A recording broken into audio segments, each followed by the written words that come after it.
फरिश्ता कहता है रोने वालों से, तुम लोग क्यों रो रहा है इनकी मौत पर? मुझे तो इस घर में उस वक्त तक आना है जब तक कि एक बच्चा यहाँ जिंदा रहेगा, और उस वक्त तक मैं आऊंगा। तुम अपने बेटों को उतना नहीं पहचानते जितना मैं पहचानता हूँ। तुम देखता है ये मेरा बेटा है, मैं देखता हूँ कल सुबह के 8 बजे इसकी मैं रूह निकालने के लिए इस घर में आऊंगा। तुम्हारी औलाद है, तुम नहीं जानते, मगर मेरे पास जानकारी है इसकी, ये कब इसकी रूह मैं निकालूंगा। तो मुझे तो इस घर में बार बार आना है। एक आदमी मरा है तो क्यों चिल्ला रहा है, क्यों चीख रहा है?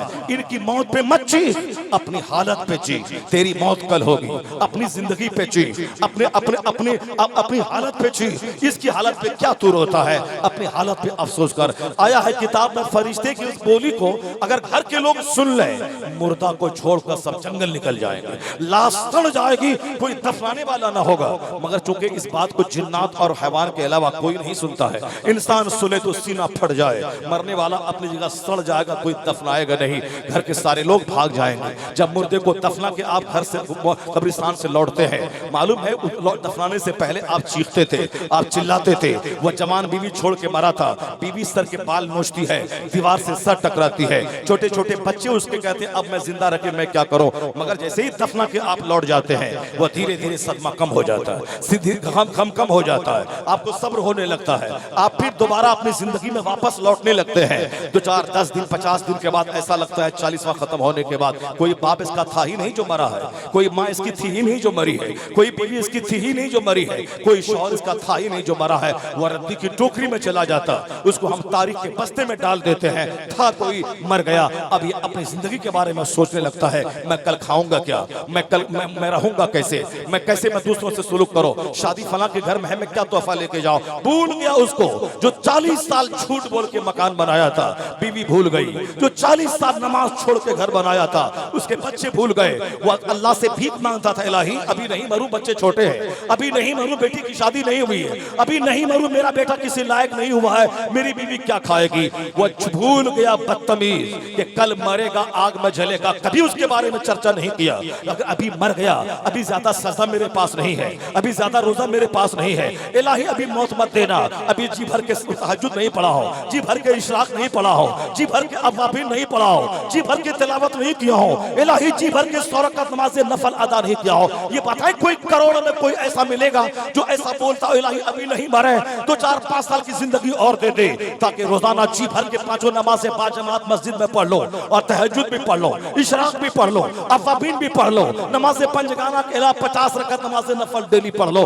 करोड़ में कोई नहीं मिलेगा, ये बोलने वाला मिलेगा, इलाही अभी मौत मत दे, बेटी छोटी है शादी दिला दो उसको, बेटा छोटा है उसको पढ़ा दो, मेरे मरने के बाद बच्चे भी लग जाएंगे, मेरी बीवी बेवा हो जाएगी, खिलाने वाला कौन होगा। ये यकीन कर ले कि तेरे मरने के बाद तेरा बेटा तुझसे अच्छा खाएगा, तेरे मरने के बाद तेरी बीवी अच्छी हालत में रहेगी, क्योंकि जो कायनात को चलाता है, जो अल्लाह पर यकीन पुख्ता कर ले, वो जानता है कि जो अल्लाह मुझे खिलाता है वही अल्लाह मेरी औलाद को भी खिलाएगा, जो अल्लाह मुझे खिलाता रहा मेरी औलाद को भी खिलाएगा।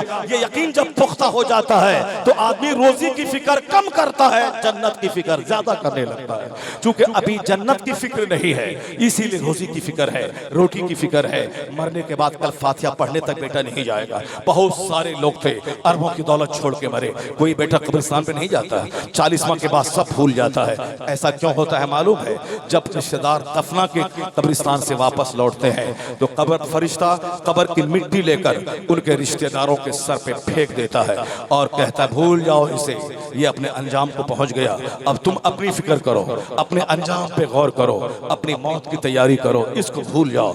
जैसे ही कब्रिस्तान से बंदा लौटता है, बेटे को सब्र हो जाता है, बीवी को सब्र हो जाता है, सबों को सब्र हो जाता है, रिश्तेदार को सब्र हो जाता है। धीरे धीरे वो मरने वाला अपने हाल पे पहुंच गया और यहाँ के लोग अपनी नई जिंदगी की शुरुआत कर जाते हैं। जिसकी फिक्र में मैंने रोजा छोड़ा था, जिस बच्चों की फिक्र में मैंने नमाज छोड़ी थी, जिस बच्चों की फिक्र में मैंने करोड़ों झूठ बोला था, जिस बच्चों की फिक्र में न जाने हमने कितनी रात झांक कर हमने काम किया था, जिस बच्चे की फिक्र में वतन से बेवतन हुए थे, वो बच्चा मुझको भूल गया कि कोई मेरा बाप था और जो जिंदगी में कभी मुझको पाला था, पोसा था। इसलिए नेक लोगों की कहानी यही मिलती है, वो अपने घर में मकानात की बात कम करते हैं, वहाँ तामीर सीरत की बात ज्यादा करते हैं। नेक लोगों की जिंदगी में ये कहानी मिलती है, वो अपने घर में बाल बच्चों पर अल्लाह की जात पर यकीन और तवक्कुल को पुख्ता करते हैं।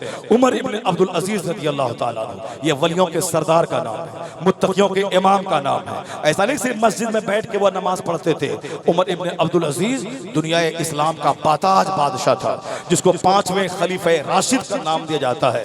खुलफा राशिदीन यानी वो खलीफा, वो नबी का नाइब, वो खलीफा जो राह रास्त पर हो। वो चारों खुलफा है, सिद्दीक, उमर, उस्मान, अली। ये चारों खुलफा राशिदीन खुलफा अरबा कहलाते हैं। यानी ये चारों की खिलाफत राशिदा है, ये खिलाफत हक है। उसमें कहीं से कोई त्रुटि तलाश करना ये हिमाकत और बेवकूफ़ी है। बहुत सारे कलमा पढ़ने वाले अच्छे लोगों की सोहबत में ना रह करके हजरत अमीर मुआविया के खिलाफ गालियां देते हैं, बकवास कहते हैं। राफिजियत बढ़ रही है, लोग खूब अहले बैत की मोहब्बत में सहाबा से बुग़्ज़ रख रहे हैं। हजरत उस्मान गनी जिस जगह अपने घर में शहीद हुए थे, उस जगह के बारे में आया है कि 30,000 खत्म कुरान उस जगह उस्मान गनी ने किया था जिस जगह उनकी शहादत उनके घर में हुई थी। इतना बड़ा तकवा परहेजगारी का मीनार कहीं आप नहीं देखेंगे। वह ज़ुन्नुरैन मुस्तफ़ा के दामाद हैं, उनके निकाह में मुस्तफ़ा की 2 शहजादियां हैं, लेकिन उसके बावजूद इतने बड़े मुत्तकी जब कब्रिस्तान में जाते तो कब्र को देखते थे, इतना रोते थे, दाढ़ी भीग जाती थी, दाढ़ियां भीग जाती थी, दाढ़ी भीग जाती थी, रोते रोते मिट्टी जमीन की भीग जाती। किसी ने पूछा हुजूर क्यों इतना रोते हैं कब्र को देखकर? कहा हुजूर ने कहा था कि मरने के बाद सबसे पहली मंजिल कब्र है। उस मंजिल में जो बंदा कामयाब हो गया, आने वाली मंजिलें उसके लिए आसान हो जाएगी। यानी हश्र की मंजिल, कब्र हश्र की मंजिल और पुलसरात की मंजिल, नामे अमाल के तौले जाने मीज़ान की मंजिल, बेशुमार मंजिलें आएंगी। वह सारी मंजिलें आसान हो जाएंगी अगर पहली मंजिल में बंदा बच गया। तो उस्मान गनी कहते हैं मैं इसी पहली मंजिल को देखकर मैं रोता हूं कि मेरा इसमें क्या होगा। जो ज़ुन्नुरैन है, जिनके निकाह में हुजूर की 2 शहजादियां हैं जो दामाद पैगंबर है, उनको इतना डर है कि मेरा इस कब्र में क्या होगा। जिनके जन्नती होने की बशारत पैगंबर आज़म जो जन्नत के मालिक हैं, उसने जन्नत की बशारत ही नहीं दी, जन्नत की सनद दे दी, जन्नत का सर्टिफिकेट दे दिया। सारे सहाबा तो जन्नती है ही, लेकिन उन सारे सहाबा में 10 सहाबा जिनको हुजूर ने स्पेशल तौर पर जन्नत का मुजदा सुनाया है, वो अशरे मुबश्शरा में उस्मान गनी एक शामिल है। उसमें वो अशरे मुबश्शरा की सनद पाने वाला, जन्नत का टिकट हुजूर से हासिल करने वाला इतना रो रहा है कि मेरा इस कब्र में क्या होगा। मुझको कौन जन्नत की सनद दे सकता है?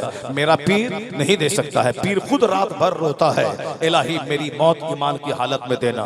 खुद पीर 50 दरगाहों पे हाजिरी देकर वो अपने ईमान की हिफाजती सलामती की दुआ की भीख मांगता है। वो हमें जन्नत की सनद कौन दे सकता है?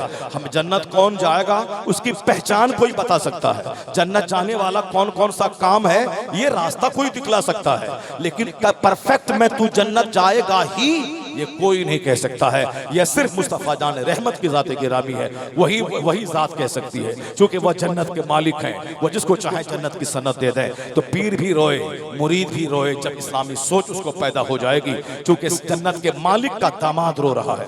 हजरत मौला अली हैं, एक बार कह रहे थे कि जाओ मैंने तुझको तलाक दिया, मैंने तुझको तलाक दिया। वो अली जिसका नाम ले लेके आज आदमी खाना खाता है, जिसका नाम ले लेकर के आज लोगों के जज्बात से खेलता है, जिसका नाम ले लेकर वह चंद सिक्के कमाता है। अब मौला अली की नमाज नहीं लिया है उसने, मौला अली का रोजा नहीं लिया है उसने, मौला अली का लिबास नहीं लिया है उस बंदे ने। मौला अली का सिर्फ नाम लिया है। क्यों? ताकि मौला अली का नाम ले इसकी जेब भरे, मौला अली का नाम ले इसका कुर्ता भरे, मौला अली का नाम ले इसका घर बने, मौला अली का नाम ले इसकी जमीन खरीदी जाए, मौला अली का नाम ले इस बच्चे को केक और सेब और संतरा खिलाए। अली अली करे इसका घर बने, अली अली करे इसको जमीन मिले, अली अली करे इसकी जेब रुपया से भरे। इसलिए वो अली अली करता है, अली अली बोलता है। उमर उमर नहीं बोलता है, उस्मान उस्मान नहीं बोलता है, अबू बकर नहीं बोलता है, वो अली अली बोलता है। क्यों? वो जानता है कि सामने बैठे हुए लोग अली अली के नाम से झूम जाएंगे, पैसा निकलेगा। उमर का नाम ले कोई पैसा नहीं देगा, उस्मान का नाम ले कोई नहीं पैसा देगा, सिद्दीक का नाम ले शायद के बदन में हरकत पैदा होगी, अली का नाम ले बदन में हरकत पैदा हो जाएगी। इससे राफिजियत को फरोग मिल रहा है, राफिजियत बढ़ रही है, शियत बढ़ रही है। लोग अहले बैते अतहार की मोहब्बत में सहाबा को गाली दे रहे हैं, लोग फजीलत में हजरत मौला अली को आगे बढ़ा के तफसीली बन रहे हैं, जबकि बात अज खुदा बुजुर्ग तो ही ये मुस्तफ़ा जान रहमत की ज़ात गिरामी है। और बाद पैगंबर अगर सबसे बड़ी ज़ात अफजल ज़ात किसी की है वो सिद्दीक़ अकबर की ज़ात गिरामी है। अफजलुल बशर बादल अंबिया, यानी अंबिया के बाद सबसे अफजल ज़ात हजरत सिद्दीक़ अकबर की ज़ात है। जो सबसे अफजल है उसका नाम सबसे ज्यादा होना चाहिए। चाहिए। सिद्दीक के बाद उमर सबसे अफजल है, उमर का नाम होना चाहिए। उस्मान का सबसे अफजल है, उनका नाम होना चाहिए। हजरत मौला अली चौथे खलीफा है। हजरत मौला अली रसूल पाक के दामाद हैं। हमने सिर्फ नाम लिया है उनका, उनका काम अगर ले लेता